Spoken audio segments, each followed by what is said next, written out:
Doctor गंभीर सिंह यंजन, जिनका जीवन ज्ञान, सेवा और समर्पण की अद्भुत मिसाल है। कालिम्पोंग के महान शिक्षाविद और वैज्ञानिक डॉक्टर गंभीर सिंह यंजन सिंजी बस्ती कालिम्पोंग में जन्मे डॉक्टर यंजन ने अपने पूरे जीवन को शिक्षा, विज्ञान, पर्यावरण और समाज के लिए समर्पित कर दिया। आज उनकी आयु 86 वर्ष है, लेकिन समाज के लिए काम करने का उनका उत्साह आज भी उतना ही मजबूत है। उन्होंने वर्ष 1966 में दार्जिलिंग सरकारी महाविद्यालय में वनस्पति विज्ञान के व्याख्याता के रूप में अपने करियर की शुरुआत की। बाद में वे कालिम्पोंग कॉलेज के प्रोफेसर बने और हजारों विद्यार्थियों को शिक्षा और प्रेरणा दी। विज्ञान और पर्यावरण के प्रति जागरूकता बढ़ाने के लिए उन्होंने हिमालयन साइंस एसोसिएशन की स्थापना की। औषधीय पौधों, ऑर्किड एंड वेरियस प्लांट पर उनके शोध कार्यों ने हिमालय की जैव विविधता को विश्व स्तर पर पहचान दिलाई। उनके अथक प्रयासों से सिंगालिया नेशनल पार्क और न्योरा वैली नेशनल पार्क जैसे महत्वपूर्ण राष्ट्रीय उद्यानों के संरक्षण को भी मजबूती मिली। उनके इसी महान योगदान को देखते हुए भारत सरकार ने वर्ष 2026 में उन्हें शिक्षा और विज्ञान के क्षेत्र में देश के प्रतिष्ठित सम्मान पद्मश्री से सम्मानित किया है। नमस्कार दोस्तों, जलपाईगुड़ी दूरदर्शन केंद्र डीडी बांग्ला के प्रोग्राम उत्तरेर जानला में आप सभी को मैं स्वागत करना चाहूँगा। खास करके आज हम डीडी बांग्ला के परिवार पहाड़ी क्षेत्र पर हम लोग आ चुके हैं। दोस्तों, आप जानते हैं कालिम्पोंग ज़िले की बहुत ही शानदार जगह जिनको पेदोंग के नाम से जाने जाते हैं, और आज हम लोग पेदोंग आ चुके हैं। बहुत यहाँ का मौसम भी बहुत अच्छा है, ठंड भी है, थोड़ा थोड़ा हल्का गर्म भी है। तो हम लोग आज किस मकसद से आए हुए मैं आपको बताना चाहूँगा। दोस्तों, पहाड़ी क्षेत्र में विशेष करके नॉर्थ बंगाल रीजन में एक बढ़िया सा ये संदेश और ये खबर हमें मिला है। आप लोग जानते हैं कि पद्मश्री अवार्ड जो भारत सरकार देते हैं, जिन्होंने साहित्य के क्षेत्र में, शिक्षा के क्षेत्र में और अपना अपना योगदान जिस जिस क्षेत्र में देते हैं, उन लोगों को राष्ट्रपति भवन में राष्ट्रपति की ओर से पद्मश्री अवार्ड मिला जाता है। तो इस बार पेदोंग के हमारे अति आदरणीय डॉक्टर GS यंजन सर को पद्मश्री अवार्ड मिल चुके हैं। दोस्तों, तो मैं पूरे हमारे डीडी बांग्ला परिवार के तरफ से और पहाड़ी भेग के तरफ से DS यंजन सर को ढेर सारी शुभकामनाएं व्यक्त करना चाहूँगा। उनको मैं कंग्रेचुलेशंस भी बोलना चाहूँगा। तो आइए दोस्तों, आज हमारे बीच हमारे पद्मश्री प्रापक आदरणीय डॉक्टर GS यंजन जी हमारे बीच मौजूद हैं। तो अब हम इनसे ये पद्मश्री अवार्ड के बारे में कुछ बातें हम करने जा रहे हैं। दोस्तों सर, सबसे पहले मैं डीडी बांग्ला परिवार की ओर से आपको स्वागत करना चाहूँगा और साथ साथ में आपको ढेर सारी बधाइयाँ भी देना चाहूँगा सर। अच्छा, सबसे पहले मेरा कहना यह है कि डीडी बांग्ला जलपाईगुड़ी की ओर से आप लोग जिस तरह से अभी हमारे पास में आया है ये इंटरव्यू लेने के लिए, तो आप सभी को मैं हार्दिक आभार प्रकट करता हूँ और स्वागत अभिनंदन मैं करता हूँ। Thank you sir. आपके जो सफ़र करके इधर आए आज मॉर्निंग को जी। तो सर, अभी कैसा फील हो रहा है आपको सर? अभी ऐसा फील हो रहा है, अभी हिस्ट्री बन चुके हैं। अभी जब पद्मश्री अवार्ड हमको मिला है बोल के हमको होम मिनिस्ट्री से खबर मिला था 25 मॉर्निंग 8 बजे, सुबह 8 बजे को होम मिनिस्ट्री एक फ़ोन आया था कि कहने लगा कि लो डॉक्टर यंजन सर, आपको पद्मश्री अवार्ड इस बार गवर्नमेंट ऑफ इंडिया ने प्रदान करने के लिए सब तय हो गया है, इधर लिस्ट में आ चुका है र आपको बहुत कंग्रेचुलेसन ये बोल के होम मिनिस्ट्री हमको एक फ़ोन मैसेज आया था सुबह 25 तारीख को, वो 26 तारीख नहीं 25 तारीख को सुबह 8 बजे। तो वो सुन के मैं इतना खुश हुआ ना, इतना खुश हुआ, तो मन में मैं फील किया कि मैंने हिस्ट्री बनाया, इधर एक हिस्ट्री बनाया। क्योंकि अभी तक ये एनवायरनमेंट के क्षेत्र में, एजुकेशन के क्षेत्र में, पहाड़ी इलाका में कोई आदमी ने पद्मश्री पद प्राप्त नहीं किया था अभी तक। तो मैं बनने लगा फर्स्ट व्यक्ति इस अवार्ड के लिए मैं बनने लगा, इसीलिए एक हिस्ट्री बन गया है इधर। और इसके साथ साथ में हमको ये भी फीलिंग हुआ कि अभी मैं तो 86 पार करके अभी 87 में चल रहा हूँ, मेरा उम्र तो जी। तो अभी मैं हमको अभी नया जीवन मिला है फिर नए एनर्जी, नए एंथुजियाज्म और नए जीवन अभी हमको अभी मिला है। तो और कई समस्या है और भी इस रीजन होल नॉर्थ बंगाल माने केवल पहाड़ नहीं है, ये संपूर्ण ये नॉर्थ बंगाल इलाका के लिए इलाका में इतने समस्या है अभी भी, र इस सब समस्या को समाधान करने के लिए बहुत सा माने परिश्रम प्रयास करना पड़ेगा। तो इसी तरफ मैंने समझा कि अभी मैंने जो नया अभी जीवन हमको मिला है, नया एनर्जी मिला है, मैं अवश्य मैं इस समस्या को मैं समाधान कर चुका हूँ। अब फिर से एक बार यंग हो गया ना सर? अभी फिर यंग हो ओके। सर, आपने कभी सोचा था कि मुझे जिस तरह से आप इन्वायरमेंट में काम कर रहे हैं, जिस तरह से आप एजुकेशन में काम कर रहे हैं, तो कभी आपको पद्मश्री अवार्ड मिलेगा, ये आपने कभी सोचा था सर? ना, मैंने ऐसा तो नहीं सोचा था कि हमको मिलेगा या नहीं मिलेगा, लेकिन मैं वो अवार्ड को पीछे तो मैं नहीं था एक्चुअली, मैं काम के पीछे था।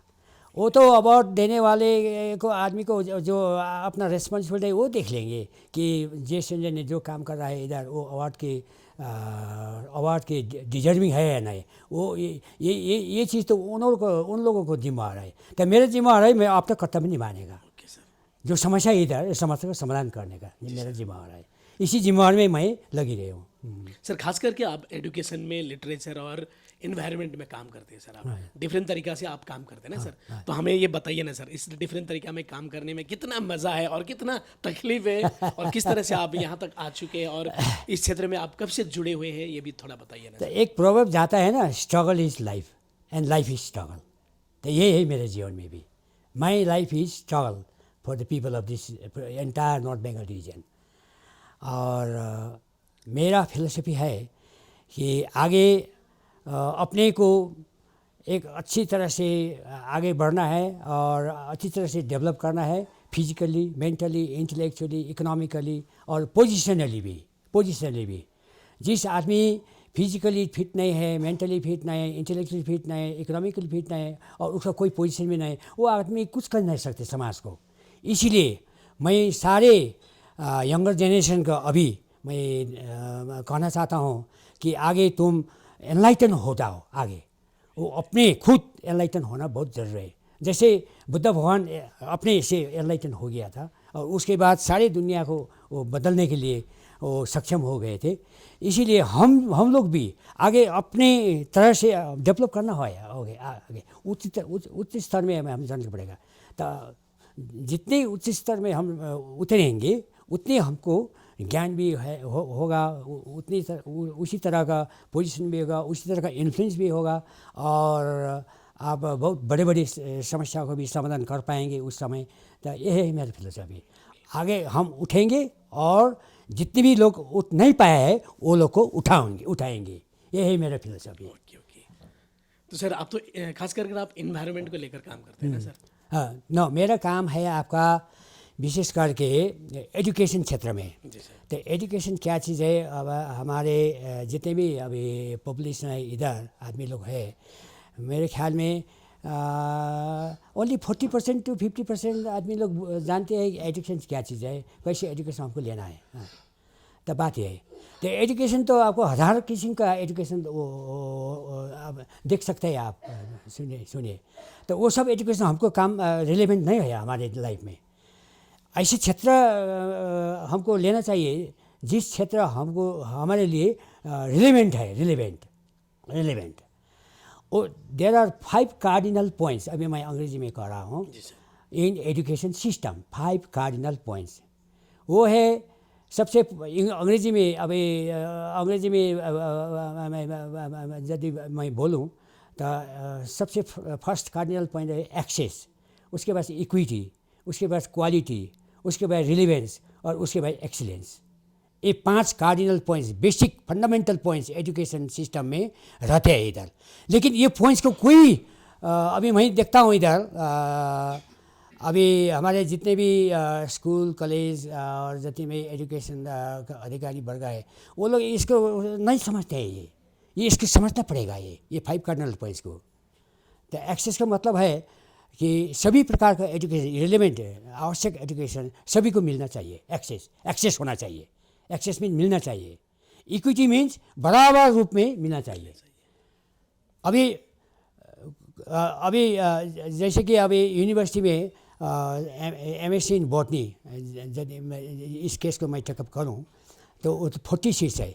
40 से एमएससी बॉटनी एडमिशन 40 से खाली 40 कैंडिडेट उधर एडमिशन हो मतलब ले लेंगे, लेकिन बाकी भी है उधर हज़ारों संख्या में बाकी भी है, वो लोग तो नहीं पाते उधर एडमिशन, तो वो लोग क्या करेगा? वो लोग ऐसे ही रहेगा ज़िंदगी भर। तो इसको देखना पड़ेगा, ये समस्या कैसे सुलझाना पड़ेगा। इसके ऊपर में हमको क्या बोले, इसको चिंतन करेगा, इससे डिस्कशन पड़ेगा और ऐसे माफिक अपॉर्चुनिटी वो लोग को हमें देना पड़ेगा। ऐसे इसका मतलब इक्विटी बराबर हिसाब में सभी प्रकार का अपॉर्चुनिटी सभी आदमियों को, सभी स्टूडेंट्स को उधर उपलब्ध होना चाहिए। ये तो सर बहुत ही बढ़िया सा आपने आंसर दिया। तो सर आपको भी मालूम होगा कि मतलब विगत दिनों में जिस तरह से स्टिस्टा में एक फ्लड आया था सर, ये करीब 4 अक्टूबर को हुआ था सर, शायद आज से 2-3 साल आगे। और वहाँ पे जो फ्लड आया था मतलब अपना जान गंवाया ज़्यादातर लोगों ने और अपना घर बार सब उन्होंने मतलब डुबो दिया है ना सर, इसके बारे में क्या कहेंगे सर? अच्छा, आपको ये बहुत बड़ा अच्छा प्रश्न और नॉट ओनली अच्छा, एक क्रिटिकल प्रश्न आपने हमको पूछा। मैं आपको मेरे पास में बहुत वेरी गुड आंसर मेरे पास में है। मैं आपको बोल रहा हूँ अभी वो चीज़ क्या है।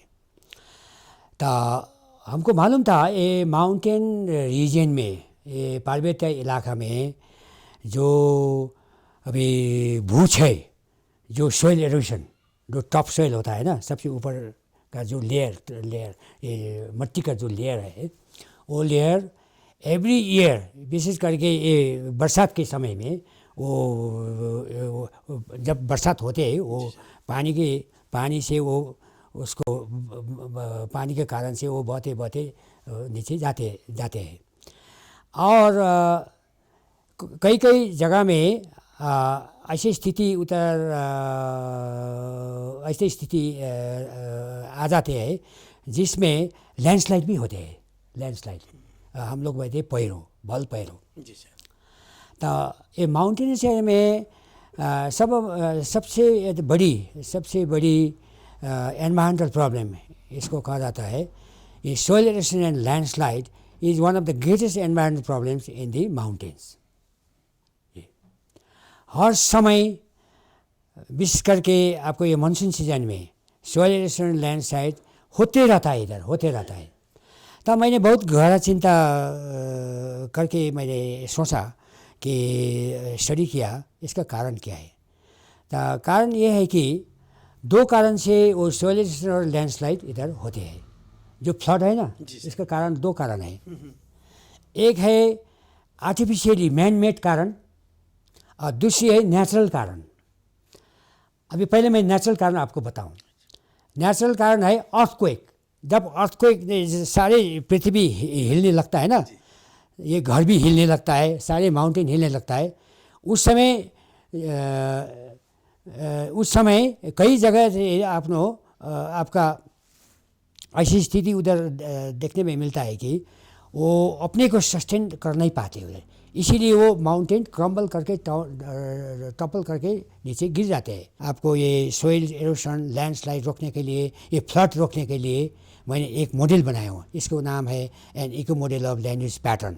तो ये मॉडल लागू करने से, ये मॉडल को चालू रखने से, ये मॉडल के ऊपर में चर्चा करके और इसमें और सुधार लेके इसमें और इसको एक्सपांड करने से, तो आप जो फ्लड की बात कर रहे हैं ना, ये सब समाधान हो जाएगा।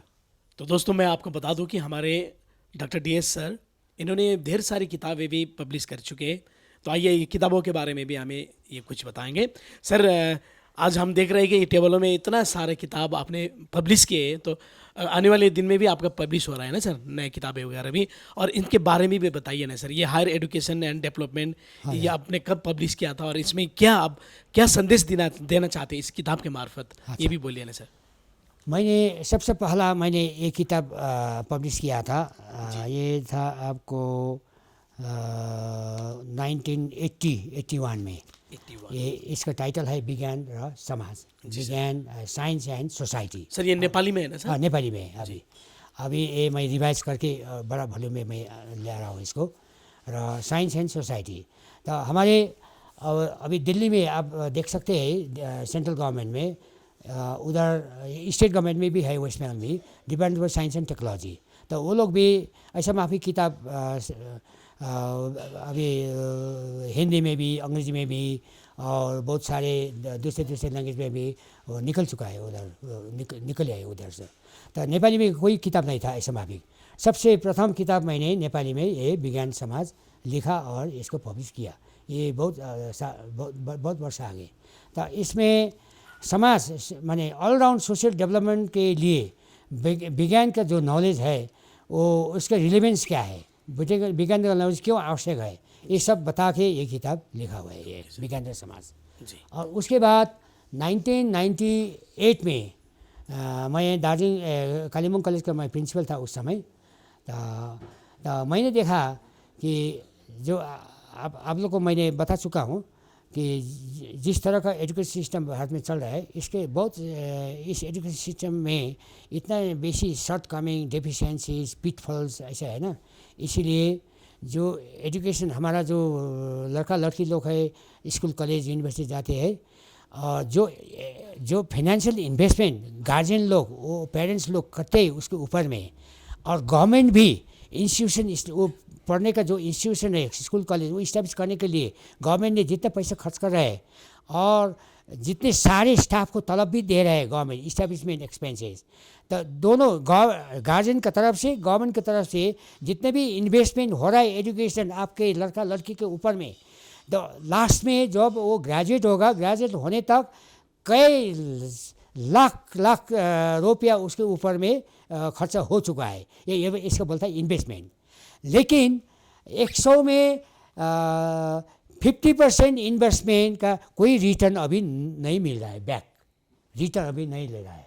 इसलिए मैंने एक पब्लिक ओपिनियन मोबिलाइजेशन करने के लिए एक सेमिनार किया था नेशनल लेवल को, और सेमिनार में कम से कम 20-25 लोग आए थे विभिन्न इलाका से इंडिया का, अक्रॉस इंडिया। तो लास्ट में प्रत्येक टॉक का एक पेपर हमको मिला था, वो सब मिला के प्रोसीडिंग्स ऑफ द सेमिनार बोलता है, तो लेके मैंने एक किताब पब्लिश किया था, higher education and development, linkage between, connection between education and development.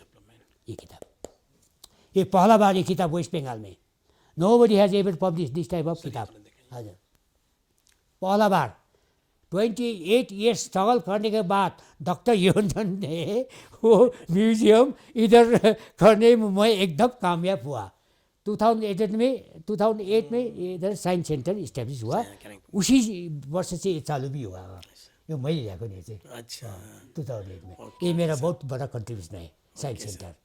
तो ये काम मैंने किया, और आपको ये जो पद्मश्री अवार्ड हमको मिला है, तो इस मिलने के लिए भारत सरकार ने मेरा जो कंट्रीब्यूशन है पहाड़ में, वो माने विविध सा कंट्रीब्यूशन तो है, लेकिन उसमें सबसे इम्पोर्टेंट कंट्रीब्यूशन क्या है आपको मैं बताना पड़ेगा मेरे ख्याल में, वही मैं बता दूंगा उसको। तो ये जो कंट्रीब्यूशन है MSc class in botany and geology at Darjeeling government college, जो इंट्रोड्यूस हुआ 1962 में, तो ये मेरा कंट्रीब्यूशन है। तो ये कंट्रीब्यूशन आपको पहाड़ का वो उच्च शिक्षा जो उच्च शिक्षा जो माने प्रावधान है गवर्नमेंट ऑफ इंडिया का सभी को उच्च शिक्षा दिलाने का, ये इस इश्यू से जड़ी हुई है। तो दार्जिलिंग ऐसा जिला था उस समय, अब भारत तो 1947 में इंडिपेंडेंट हुआ, तो 1947 से आपको 15 ईयर्स 62 तक झंडे 17 ईयर्स चला गया था। 70 ईयर्स के अंदर में भारत सरकार ने ऐसा एक पॉलिसी लिया कि जब तक इंडिया में हायर एजुकेशन और यूनिवर्सिटीज़, हायर एजुकेशन के यूनिवर्सिटीज़, रिसर्च फैसिलिटी के यूनिवर्सिटीज़ नहीं बनता है प्रत्येक जिलों में, तब तक हायर एजुकेशन हम लोग आदमी लोग को प्राप्त नहीं होता। तो इसीलिए बंगाल में भी one after another new universities होने लगा। और 1962 में नॉर्थ बेंगल यूनिवर्सिटी भी सिलीगुड़ी में हुआ अभी, लेकिन दार्जिलिंग हिल एरिया में तो कुछ भी नहीं हुआ इधर। और जब दार्जिलिंग सिलीगुड़ी में नॉर्थ बेंगल यूनिवर्सिटी इस्टेब्लिश हुआ था, वो 2 टेक्निकल कॉलेज उधर का प्रावधान भी उधर हुआ था। एक है इंजीनियरिंग कॉलेज, वो जलपाईगुड़ी डिस्ट्रिक्ट से मिला, दार्जिलिंग को मिला, इंजीनियरिंग कॉलेज जलपाईगुड़ी डिस्ट्रिक्ट को मिला। एक मेडिकल कॉलेज का प्रावधान था, वो कूचबिहार को मिला। पीछे कई 2-4 वर्ष पीछे फिर उसको सिलीगुड़ी में ट्रांसफ़र करके ले आया इधर, लेकिन दार्जिलिंग में कुछ भी नहीं हुआ। और मैंने सोचा कि अब ऐसे है हमारा, मैं तो स्टूडेंट के अंदर माने स्टूडेंट लाइफ में मेरा जीवन गुजर रहे थे एज ए स्टूडेंट। तो मैंने और स्टूडेंट को भी जमा करके एक हम लोग ने मीटिंग किया। तो हम दार्जिलिंग की तरफ से एक मांग तो करना है वेस्ट बंगाल गवर्नमेंट को या भारत सरकार को भी, कुछ भी तो हमका भी होना चाहिए इधर। यूनिवर्सिटी नहीं होने से भी कोई post graduate classes 2-4 process classes तो हमारे दार्जिलिंग गवर्नमेंट कॉलेज में तो होना चाहिए। उस समय अभी तो 14 कॉलेज है, कॉलेज का संख्या दार्जिलिंग डिस्ट्रिक्ट में 14 कॉलेज हो गया अभी। उस समय खाली 2-3 कॉलेज था, कालीमुख कॉलेज भी अभी नहीं हुआ था उधर, खाली सेंट जोसेफ कॉलेज है, दार्जिलिंग गवर्नमेंट कॉलेज था। तो हम लोगों ने तय किया स्टूडेंट्स यूनियन बना के मीटिंग में कि कुछ तो एक डिमांड तो करना पड़ेगा वेस्ट बंगाल गवर्नमेंट को और सेंट्रल गवर्नमेंट को भी। तो हम लोग ने सोच लिया कि निश्चित कर लिया कि 2 सब्जेक्ट अभी के लिए 2 सब्जेक्ट हम लोग डिमांड करेंगे। 2 सब्जेक्ट के लिए पोस्ट ग्रेजुएट एजुकेशन, एक उद्भिद विज्ञान और एक जीव विज्ञान। तो ये 2 सब्जेक्ट में यदि अगर पोस्ट ग्रेजुएट एजुकेशन यदि मिल जाए दार्जिलिंग गवर्नमेंट कॉलेज में हो जाए तो हम लोग को बहुत बेनिफिट होगा। और पीछे समय अंतर में दूसरे सब्जेक्ट को भी हम डिमांड करते रहेंगे। तो ये 2 सब्जेक्ट के बारे में हम लोग एक मेमोरेंडम करके, और लोकल एमपी था उधर से उस समय थियोडर मनेन, वो हमारा एमपी भी था, कांग्रेस का समय था उधर उस समय। तो करके हम एक दल बनाया, एक डिलेगेशन बना के कलकत्ता हम लोग चले गए। तो उस समय बंगाल का गवर्नर था श्रीमती पद्मावती नायडू जी। श्रीमती पद्मावती नायडू बंगाल का गवर्नर था। वो बहुत बड़े घरान के और बड़े पढ़े लिखे लेडी और बहुत एनलाइटन लेडी। तो उस समय फिर 1960 की बात है ये, उस समय भारत और चीन के बीच में भी लड़ाई भी चल रहा था इधर। ये तो बॉर्डर एरिया है फिर। तो हम लोग ने हमारा जो मेमोरेंडम था उसमें ये बॉर्डर एरिया चीन भारत में लड़ाई भी हो रहा है, हमारा कोई उच्च शिक्षा के कोई प्रावधान इधर नहीं है, हम लोग बहुत सफ़र कर रहा है इधर, स्टूडेंट्स के कहीं भी जाना नहीं, माने मौका नहीं है इधर, अपॉर्चुनिटी लेस है इधर बोल के तमाम सारे पॉइंट्स लेके हमने मेमोरेंडम ऐसे तरह से बनाया था कि एकदम इम्प्रेसिव मेमोरेंडम हम लोग ने बनाया था।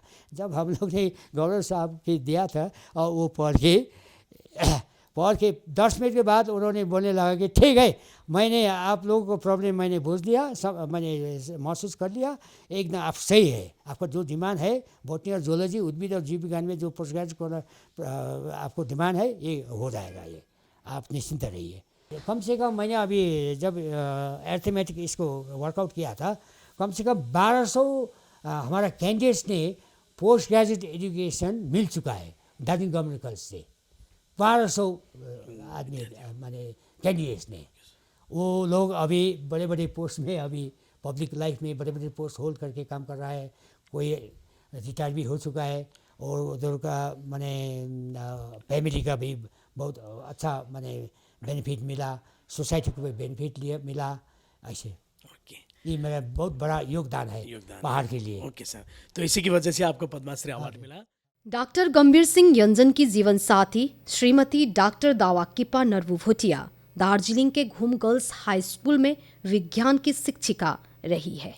आदरणीय साथीहरू, अहिले हामी समक्ष हाम्रा गुरुमा हुनुहुन्छ हाम्रा जुन डाक्टर जीएस यञ्जन सरले अघिबाटै यस्तो ठुलो उपलब्धि हासिल गरिसक्नु भएको छ। उहाँको अर्धाङ्गिनी हुनुहुन्छ अनि उहाँको खुसीमा उहाँलाई के कस्तो लागिरहेको छ त्यो हामी सोध्नेछौँ। गुरुमा नमस्कार। नमस्कार, तपाईँलाई धेरै धेरै बधाई दिन चाहन्छु।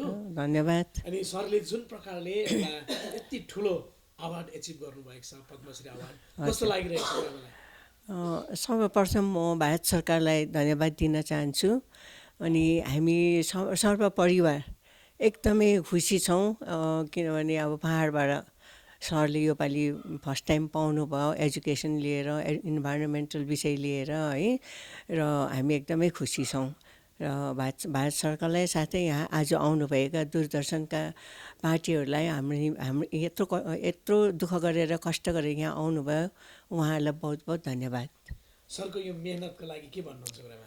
सरले त बहुत अगाडिदेखि, जवानीदेखि नै, युथदेखि नै उहाँले बहुत मेहनत गर्नुभएको रहेछ एजुकेसन विषय है। र उहाँले नै अब सबै एमएससीहरू ल्याउनु भयो गभर्मेन्ट कलेजमा। म त अब अलिकति पछाडि नै आएको बिहा गरेर। अनि उहाँले बहुत इन्भाइरोमेन्टल विषयमा चाहिँ पर्यावरणविद हुनुहुन्छ उहाँ, र पर्यावरणको निम्ति उहाँ बहुतै कोसिस गर्नुहुन्छ, गरिरहनु भएको पनि छ। र उहाँले धेरै नै पाहाडमा सिङ्गलीला पनि उहाँले उयो गराउनु भयो। र त्यस्तै वन संरक्षण समितिमा पनि उहाँले बहुत खट्नुभयो। र वन संरक्षण समिति पनि उहाँले त्यति बेला हाम्रो ज्योति बासु चिफ मिनिस्टर हुँदा उहाँले त्यो पनि बन्द गराउन सक्नुभयो। र त्यस्तै अरू थुप्रै कार्यहरू उहाँले सामाजिक कार्य र शैक्षिक कार्यहरूमा उहाँले बहुतै काम गर्नुभएको छ। र अझ पनि यतिका उमेर बिते पनि उहाँको चाहिँ अझै पनि समाजलाई केही दिने, केही देन गर्ने, विशेष गरिकन शिक्षामा अनि हाम्रो पर्यावरण विषयमा उहाँले अझै पनि केही काम गर्ने उहाँमा चाहिँ हौसला छ। र उहाँले अझ पनि कोसिस गरिरहनु भएकै छ। र उहाँले थुप्रै कोसिस गरिरहनु भएको छ। यहाँको बोटानिकल गार्डन विषयमा पनि उहाँले लेखापढी गर्नुभएको छ। यो जुन चाहिँ हर्बल हाम्रो मेडिसिनल प्लान्ट छ यसको विषयमा पनि उहाँले बहुत सोच्नु भएको छ। र उहाँले धेरै नै कार्यहरू गर्नुभएको छ। तो सर फिर से एक बार मैं हमारे पूरा डीडी बांग्ला परिवार की ओर से आपको दिल से शुक्रिया अदा कहना चाहेंगे। आपने अपना बहुमूल्य समय हमें दिया और दर्शकों को बताया कि किस तरह से आपने ये पद्मश्री अवार्ड आपको मिला, गवर्नमेंट ने आपको किस तरह से चुना ये अवार्ड के लिए, आपने सब बारे में बता दिए। तो दोस्तों मैं फिर से एक बार हमारे पूरे हिल रीजन की ओर से और हमारे डीडी बांग्ला परिवार की ओर से, जलपाईगुड़ी दूरदर्शन केंद्र की ओर से डॉक्टर जीएस योंजन जी को दिल से मैं ढेर सारी शुभकामनाएं और बधाइयाँ देते हुए और आज का इस प्रोग्राम हम यही ख़त्म करना चाहेंगे। Thank you so much. आप लोगों को बहुत बहुत धन्यवाद। Thank you.